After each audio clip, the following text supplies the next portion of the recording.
بسم اللہ الرحمن الرحیم۔ مجھے بار بار ایک ہی خیال آ رہا تھا کہ مریم کار حادثے میں فوت نہیں ہوئی بلکہ اسے زہر کے انجیکشنوں سے ہلاک کیا گیا ہے، اور یہ انجیکشن دینے میں ہر اس مجاز اتھارٹی کا ہاتھ ہے جو کھٹمنڈو میں بلا وجہ میرے قیام کو طول دے رہے تھے۔ میں نے چینی دوستوں اور گورکھوں سے حادثے کی تفصیل پوچھی تو چینی دوستوں نے مریم کے والد کے ذریعے اور گورکھوں نے مجھے انگریزی میں بتایا۔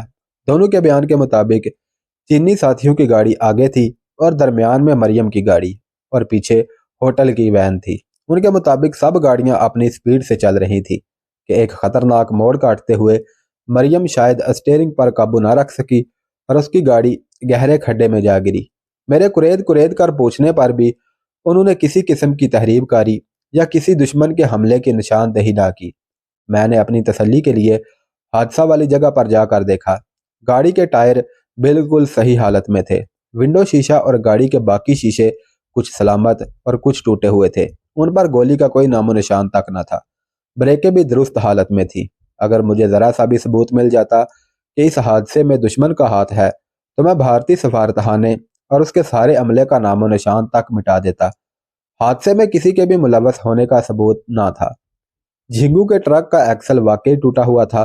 حادثے میں کہیں بھی کوئی ایسا جھول نہ تھا کہ اس میں کسی دشمن کا ہاتھ ہو۔ سردار ہرنام سنگھ کو دوسرے دن پتہ چلا۔ وہ میرے ہوٹل آیا اور گلے لگ کر روتا رہا۔ میری ایک طرح دنیا اجڑ گئی تھی۔ میں شدید صدمے میں تھا۔ چنگوا سے لایا ہوا سارا سامان میں نے واپس بھیج دیا۔ میں نے سارے گورکھا چوکیداروں کو فارغ کر دیا۔ ہرنام سنگھ کے بھتیجوں کو بھی بڑی مشکل سے واپس بھیج دیا اور ہوٹل کے فالتو کمرے بھی کینسل کروا دیے۔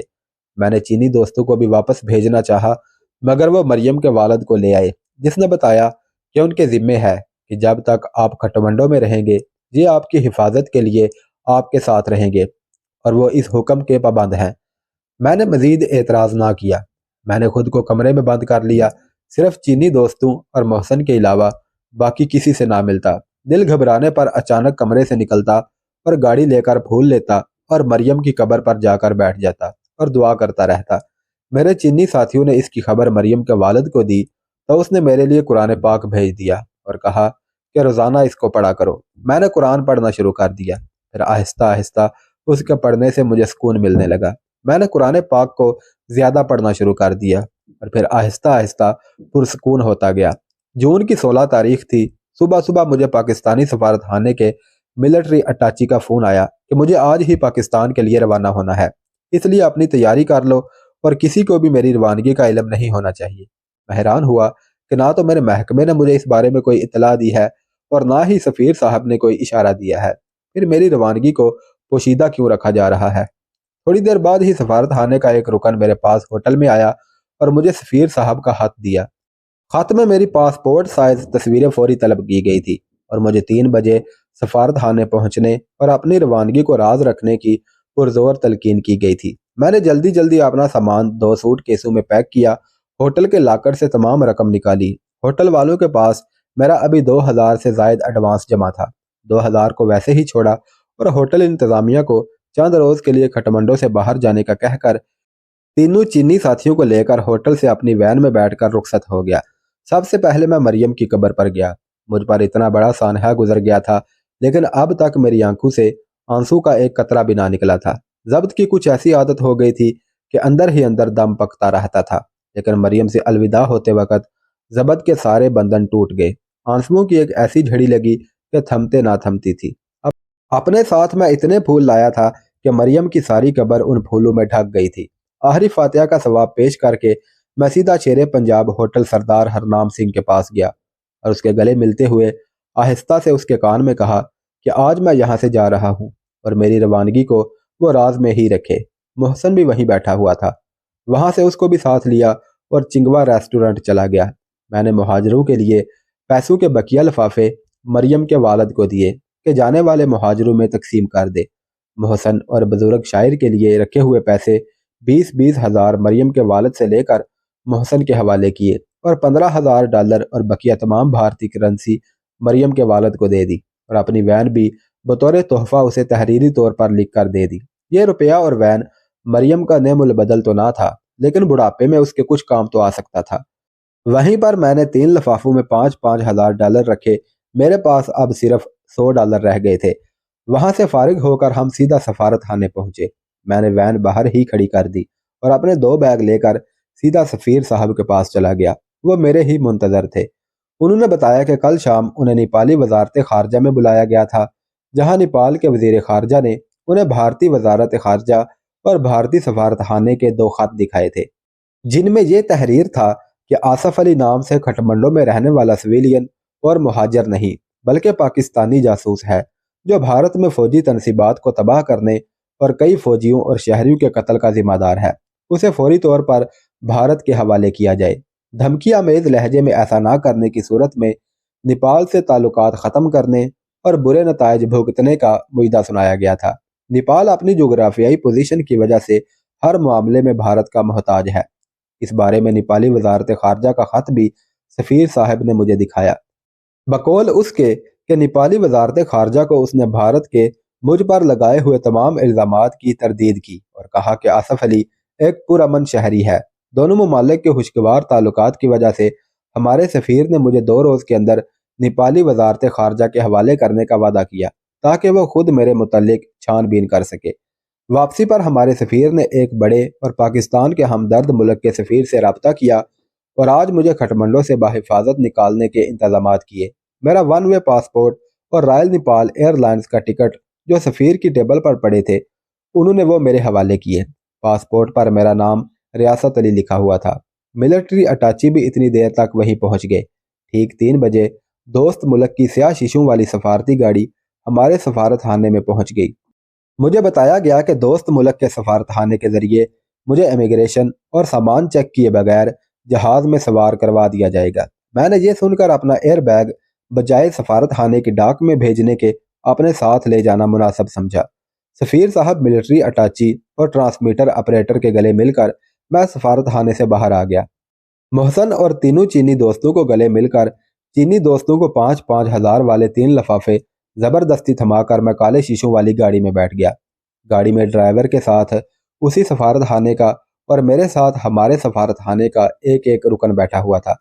سفارت خانے کی گاڑی جو ہی باہر نکلی، بھارتی سفارت خانے کی ایک گاڑی ذرا فاصلے پر کھڑی دکھائی دی اور اس گاڑی میں بیٹھے میجر باسو کو میں نے فوراً پہچان لیا۔ میجر باسو کی گاڑی نے کچھ دیر ہمارا تعاقب کیا اور جب ہم ایئرپورٹ کی سڑک پر پہنچے تو وہ پیچھے مڑ کر فوراً غائب ہو گئی۔ ہم ایئرپورٹ پر پہنچے تو ڈرائیور کے ساتھ بیٹھے شخص نے میرا پاسپورٹ اور ٹکٹ لیا۔ انہی کی ایک گاڑی وہاں پہلے سے ہی موجود تھی۔ اس میں بیٹھے 2 آدمیوں نے میرے دونوں سوٹ کیس اٹھائے۔ 15 منٹ کے اندر وہ شخص میرا بورڈنگ کارڈ اور سامان کا بیگیج کارڈ لے کر آ گیا۔ اسی دوران میں نے دیکھا کہ میجر باسو پھر ایئرپورٹ پر آ گیا تھا۔ وہ ہمارا پیچھا کرتے ہوئے واپس اس لیے مڑ گیا تھا کہ اپنے سفیر کو میری روانگی کا بتائے اور مجھے روکنے کا بندوبست کرے۔ 4 بجنے سے ٹھیک 10 منٹ پہلے ہماری گاڑی ایئرپورٹ پر کھڑے جہاز کے قریب پہنچی۔ مسافروں کے لیے لگائی گئی سیڑھیاں ہٹائی جا چکی تھی۔ میں کاک پٹ کی سیڑھی کے ذریعے جہاز میں داخل ہوا۔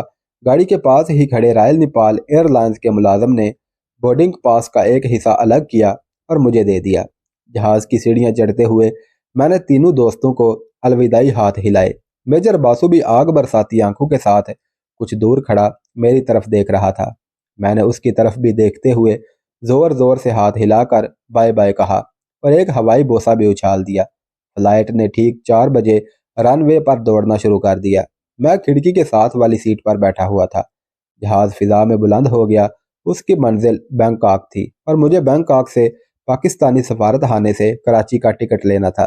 تقریباً 7 گھنٹے کی پرواز کے بعد ہمارا جہاز بینکاک کے ایئرپورٹ پر اترا۔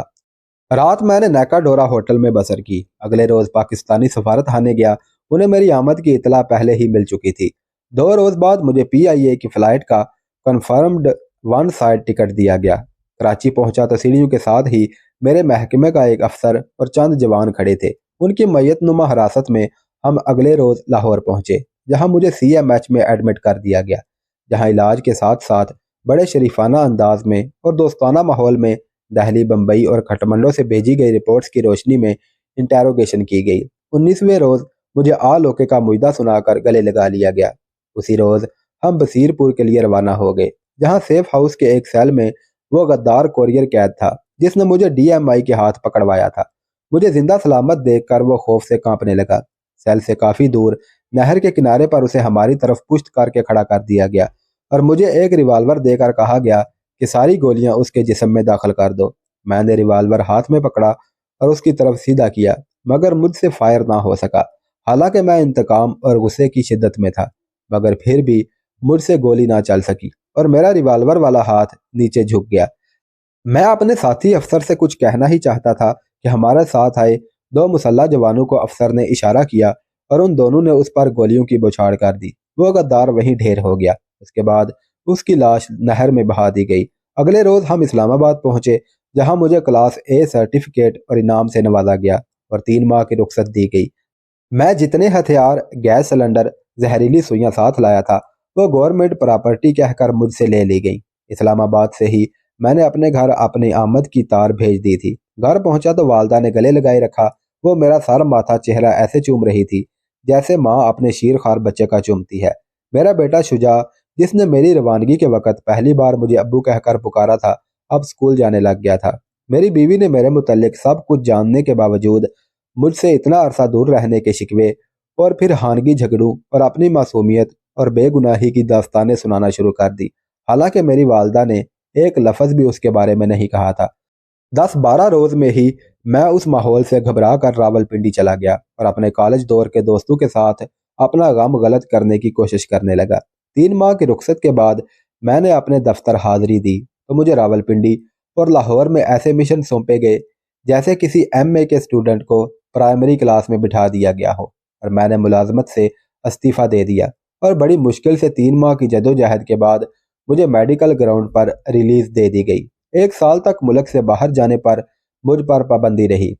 اس عرصے میں میں نے پشاور میں ایک دوست کے ساتھ chain of hotels and restaurant general manager کے طور پر کام کیا۔ اسی دوران مجھے ایک مخلص دوست کے بے حد مشکل اور ناممکن کام کو سر انجام دینے کے لیے پھر Thailand, Malaysia, Burma, Assam اور بنگلہ دیش کے پہاڑی سلسلے پر جانا پڑا۔ یہ انتہائی مشکل اور پرکٹھن داستان بھی آپ کو سنائی جائے گی۔ باہر جانے پر پابندی ختم ہوئی تو میں نے پاسپورٹ بنوایا اور بزنس ویزا پر سعودی عرب چلا گیا، جہاں 7 سال سے زیادہ عرصہ دلافکو کمپنی میں بطور ایئرپورٹ ایڈمنسٹریٹر میں مختلف ہوائی اڈوں پر ملازمت کی۔ وہاں سے جی اکتا گیا تو میں سنگاپور چلا گیا، جہاں تقریباً 8 برس ایک ملٹی نیشنل کمپنی میں بطور اوورسیز سیلز ڈائریکٹر کام کیا۔ اس دوران مجھے آسٹریلیا سے لے کر آدھے یورپ، جنوب مشرقی ایشیا اور مڈل ایسٹ کے سارے ممالک جانے کا موقع ملا۔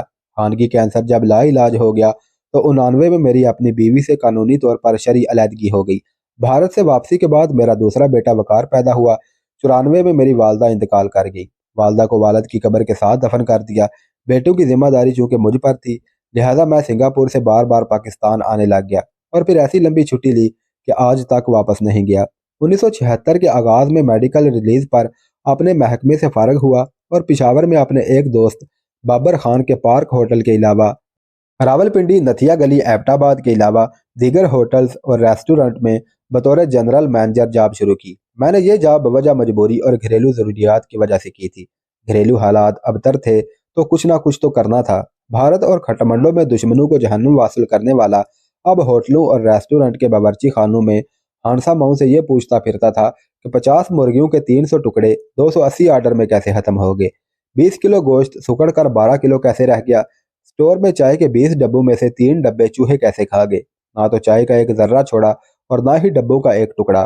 ان دنوں جب میرا راولپنڈی جانا ہوتا، جہاں پر مال روڈ پر بابر خان کا راجہ جی ریسٹورنٹ تھا، تو اپنے دیرینہ دوست سرفراز خان سے ضرور ملتا، جو پولیس میں ڈی ایس پی اور وزیر اعظم ذوالفقار علی بھٹو کا اسپیشل باڈی گارڈ تھا۔